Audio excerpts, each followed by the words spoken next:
Alright, welcome back to Game 10 of Lucid's 2022 tournament, where we were playing Phlegra. Just as a fair warning, there's going to be quite a few review-style turns here.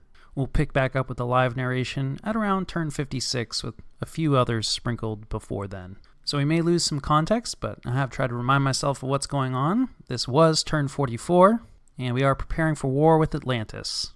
We finished research in Alteration, level 7, definitely a very important breakpoint, happy to have that. Bringing some Yetis in, mostly for siege chaff, but the cold resistance will be nice against Atlantis. Our site searching did not go well, but the nation rejoices. We did return our pretender. They probably lost, so actually a wash. We lose one level of nature, but we gain some death magic.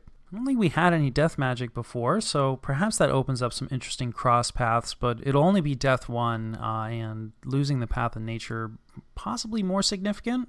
Anyway, regardless, happy to have the pretender back. We should lose some provinces here, right? This is part of the agreement with Utgard, so this is theoretically, we're not at war. It looks like a pretty small squad, and we just have a little bit of province defense. Should work out for them. And indeed it does. No losses. We'll just take a look here. Actually send some sacreds in against this. I do think this is, a province with a little bit more province defense, so giving them some trouble. Doesn't give them any trouble here.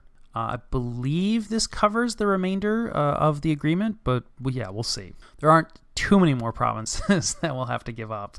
Let's see, some unexpected events. Demon possesses some swine. We're already misfortune 3. Unrest is not great.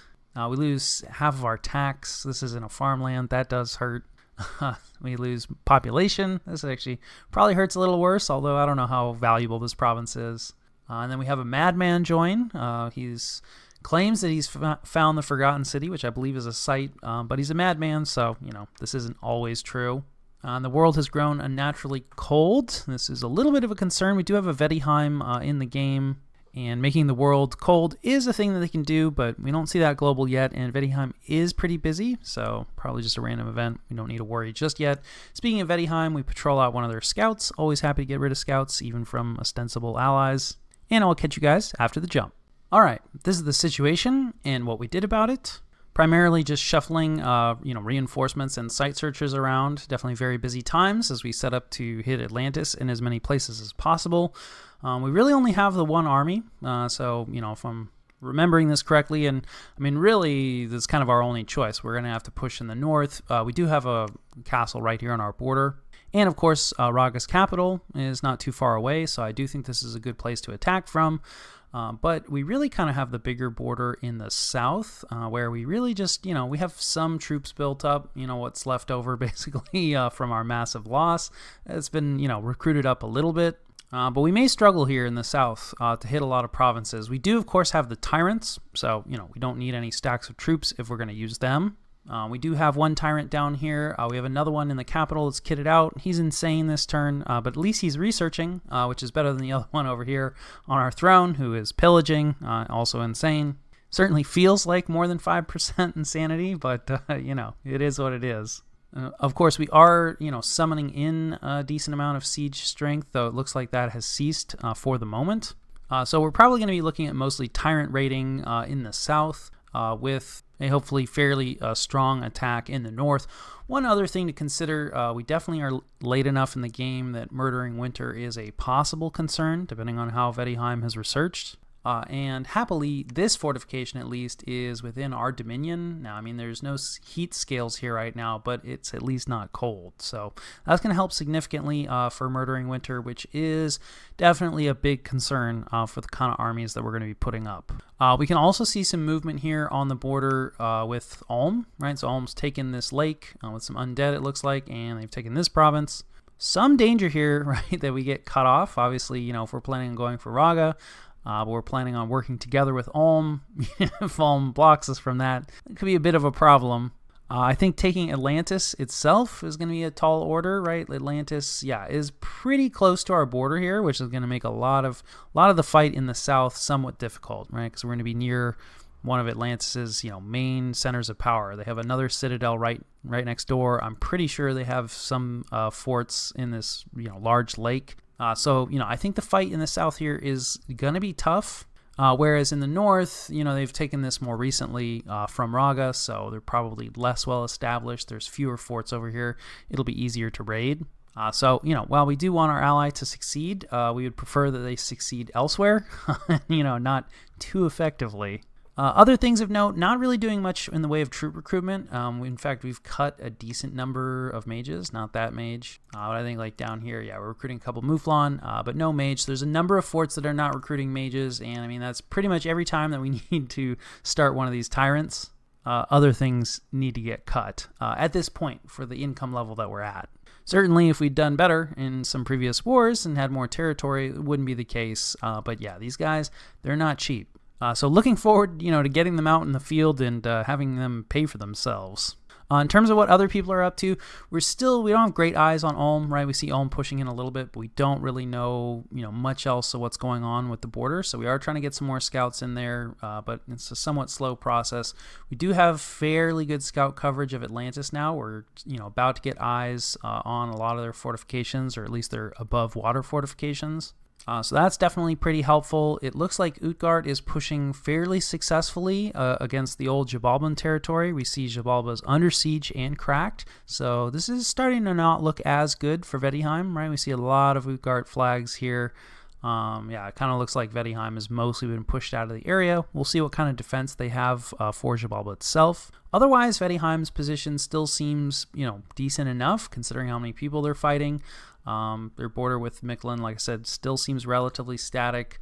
Haven't really seen a lot of pushing from Ulm, though we don't have great eyes there. This citadel that they took off of Gath, Marignon now has cracked. We don't have a scout there, so we don't know what Vaettiheim has nearby. We know that until recently they had a good amount of stuff. So I feel like there's a pretty good chance Vaettiheim has snuck a defensive force in here, so it'll be interesting to see that storm, assuming that Marignon decides to go in. They might just poke. But I think that's, Marignon's attention for the moment.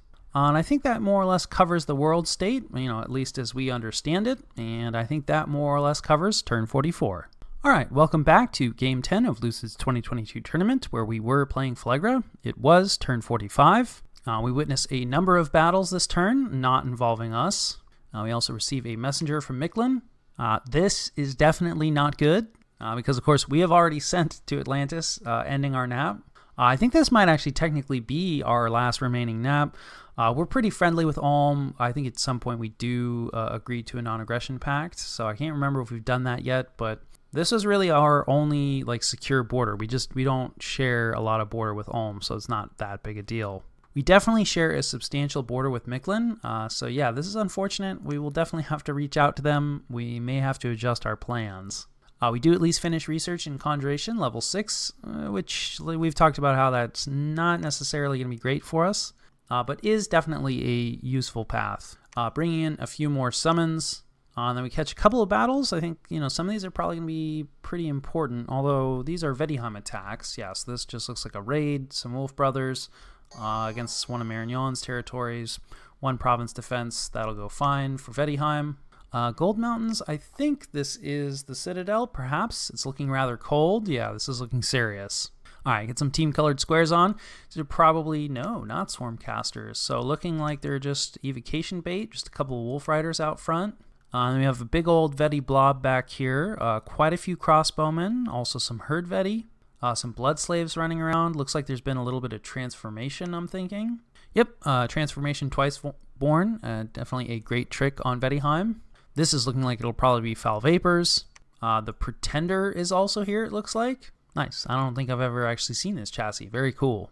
This is looking like Wailing Winds. But anyway, we won't go through everything in here. There are a lot of mages. The Pretender is here. There are gems. This is full commitment here from Vaettiheim. I will say, troop-wise, crossbowmen are good. These infantry are good, but there's, well, it's hard to say. The Vetti do pack in very tight. But it doesn't look like there's a ton here in the way of troops. Because if I recall, yeah, Marignon's force is pretty large. Marignon, also full commitment, also plenty of crossbowmen. They also have their Pretender here with access to a fire gem, as well as some blood slaves. Lots of devils here, which is going to be rough. Plenty of mages on Marignon's side. Also, quite a few of their sacreds out in front. Also some random mermen, probably to catch evocations. So without further ado, let's take a look and see how this goes. I do not remember how this battle goes, and these are both scary armies. Yeah, the Wolf Raiders up front there taking a lot of crossbow fire, so that was well done by Vaettiheim. It looks like their distraction is working a little bit better than Marignon's. We have a number of battlefield wides going up. So what I thought was going to be Foul Vapors looks like it actually ended up being Howl. Howl, of course, is an excellent spell. Not sure it's going to work out great for Vaettiheim here. Looks like Vaettiheim has also put up anti-magic. No, people are preparing to cast anti-magic. On Marignon's side, though, we do have Air Shield and Flaming Arrows up.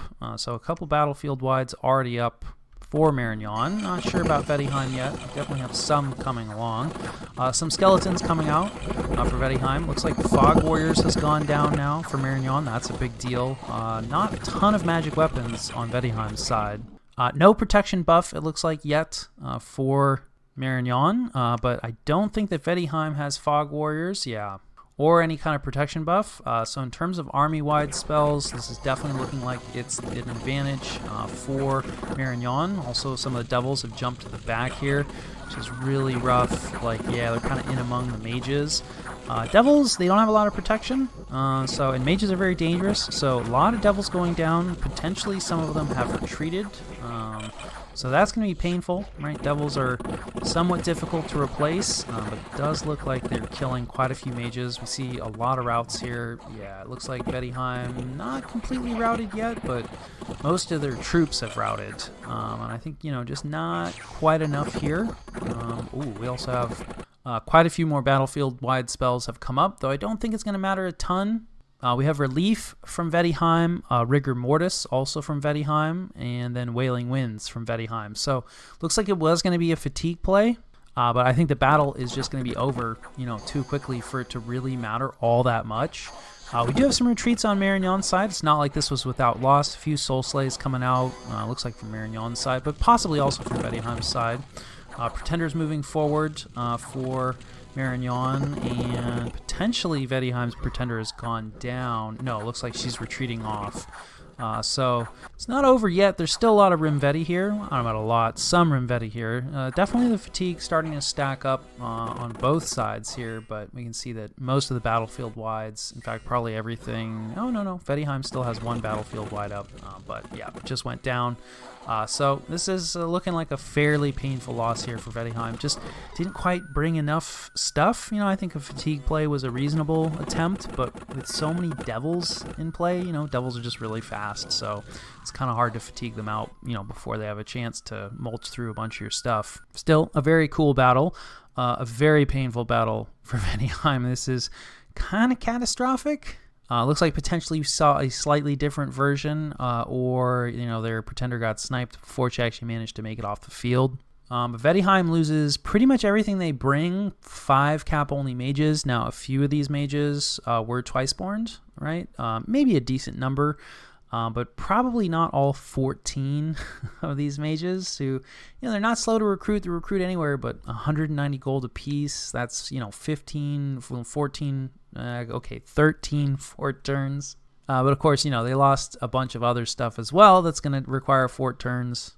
Troop-wise, it's not the end of the world. The Vetti crossbowmen, of course, are pretty cheap, so you can bring them in relatively fast and for not that much gold, but still 172 of them. Herd Vetti, a bit more expensive, losing 42 of those. Losing 16 Sacreds always hurts, not the end of the world there. But I just think from a mage commitment standpoint, this is really rough. In terms of what Marignon had to pay for it, definitely not insignificant. They lose about a third of what they bring.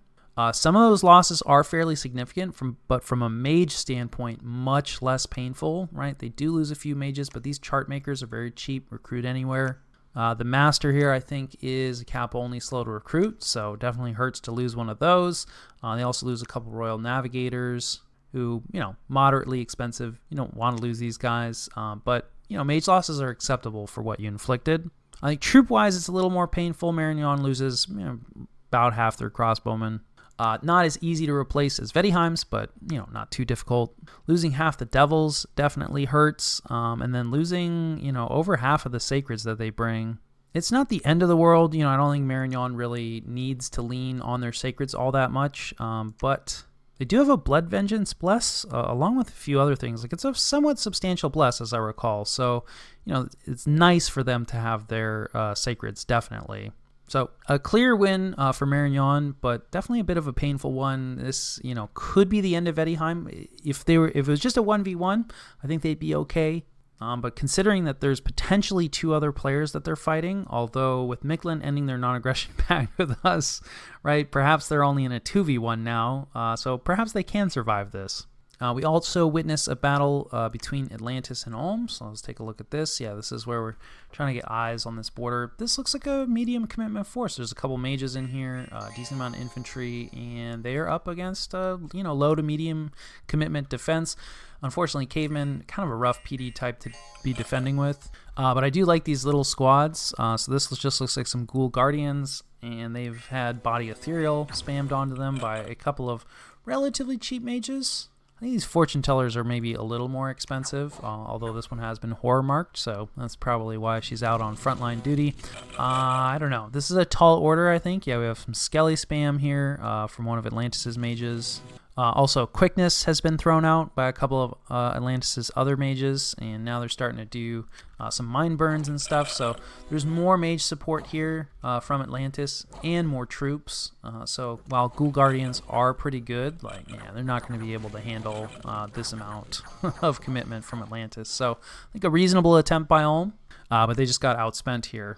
Also, not the end of the world. Ulm's mages do escape. The Ghoul Guardians, I think, are capital only, so they're a little harder to replace. So losing 8 of those sucks. But they do at least kill, a couple sacreds here of Atlantis. So not the end of the world, but doesn't work out for Ulm. And then we witness a battle in Xibalba. This is going to be another important one, I think. Okay, Ugart's just, they tend to be pretty cautious, which I think is reasonable. So just to ping here, they want to see what they're going to be up against. A lot of mages. A lot of mages, but just not that many troops. No summons, really. These guys, they really need some chaff. Vaettiheim is obviously, getting stretched here, right? This is part of the 2v1 that I was talking about. But if there's a huge pile of Garms sitting on top of this fort, I think these mages are probably screwed, though Vaettiheim does Skelly spam very well, and Skelly spam is a good way, right, to block the gate and time out the battle and prevent somebody from taking the fort. So we'll see, but, there's not a lot of chaff, right? This takes a second for the skeletons to get up there, and once the Garms get through the gate, you're in big trouble with something like this. Some fumes bring us Pestilence, as is standard with our scales. We lose a scout, unfortunately, in Mictlan's territory, and this could become very relevant shortly. We have some patrolling, and then I'll catch you guys after the jump. All right, this is the situation and what we did about it. Happily, the Mictlan situation resolved itself. So I guess through the grapevine, Mictlan had heard that I was planning on attacking Atlantis, so they actually reached out to me before I had a chance to contact them and check to verify if that's the truth. And I said, yep, the plan is to attack Atlantis. They said, great. Can we just forget I ever sent that NAP cancellation message? And I said, that would be fantastic. So that is a pathway that we are at least going to avoid for the immediate future. So border with Mictlan still secure, and apparently they would like to see Atlantis dead. Otherwise, we are finally starting to get some troop recruitment, which I think is pretty important because, we're fairly low. Like a lot of these troops that we have down here are really awful archers, pretty much purely for patrolling. Unfortunately, to do this, we're definitely cutting mages in various places, so we do not have full mage recruitment, despite the fact that, we're not paying for a tyrant this turn, so that's pretty painful. I think our secondary army, we are, like I said, we are planning on doing some raiding in the south here, but now, as I'm recalling, I think we are, trying to build stuff up in this location because we would like to take this throne, which previously was undefended. Now we see some Ice Guard and crossbowmen here, though there's still no fortification, which is nice. Unfortunately, next door we see an Ulmish fortification that's under siege by Atlantis, so that's not great. Also, all of Ulm's raiding has been rolled back, which is kind of a mixed bag for us. We talked about how we don't want to get cut off. On the other hand, right, we don't want Atlantis to just start rolling over Ulm. So we're going to try to get a scout in there to see, what this situation is. Is this just being locked down by a raider, or is there a giant Atlantean stack here? Otherwise, we still don't quite have eyes on a good chunk of their border, but in the north we do see some raiding efforts by Ulm. So we'll see if any of that sticks. We see a little bit of raiding efforts by Atlantis. And of course, we have confirmed that there are quite a few, 2 fortifications down here underwater, not to mention this other fortification underwater that's pretty close to our border. So we're going to have our work cut out for us. In some ways, would have preferred to wait a little bit. We don't really have any underwater siege strength right now. We can use the tyrants underwater to try to wipe out, armies and thugs and things like that, right? The tyrants will be our underwater killing force, but they're not really going to be able to open up fortifications for that. We really probably need undead, and we just don't have the death gems right now. So hopefully we'll find some more death gems. We are doing some site searching with our pretender, who now has 1 path of death at least, and we've done some site searching with our tyrants in various places. So we are trying to increase our death gem income, but again, unfortunately, we'll have to use either our pretender or our tyrants to bring in skeletons, which is really painful. Hopefully we'll actually create a revenant or something like that. A few of those low-level undead casters you can create, and then utilize them to make some skeletons for us. Because using a tyrant to make skeletons, not ideal. On the other hand, we do kind of desperately need underwater siege strength if we're ever going to have a hope of finishing this war with Atlantis. In a lot of ways, kind of hoping that Ulm right, has a game plan, especially for this major chunk of underwater. I think this is going to be really difficult to take. I think we'd have to reduce Atlantis's land holdings basically completely in order to take this, big underwater chunk. This lake all by itself, if we manage to cut it off, we might be able to take that. But late age Ulm definitely can get pretty deep into blood, can get a lot of demons. I actually don't know offhand if you can take demons underwater naturally. I'll have to double check that, though we haven't really seen a ton of demons from Ulm, so don't know if they really have a plan yet for taking Atlantis' underwater holdings either, which could be a major problem for both of us. In terms of what else is going on, there is a giant stack of Garms on top of Xibalba, which is really not that surprising. So I am expecting an assault here next turn. We'll see. Maybe Skelly Spam will prevail. But we've seen how painful this kind of army can be. In terms of other stuff going on, Marignon did not choose to storm this, but it is still cracked. Does look like Vaettiheim focused some of the raiding here to try to maybe cut off some retreats, but of course, battle didn't really work out for him. So fairly good chance we'll see a storm here next turn as well. Again, haven't really seen any movement on the border between Vaettiheim and Mictlan, so I think that war might actually be off for the moment.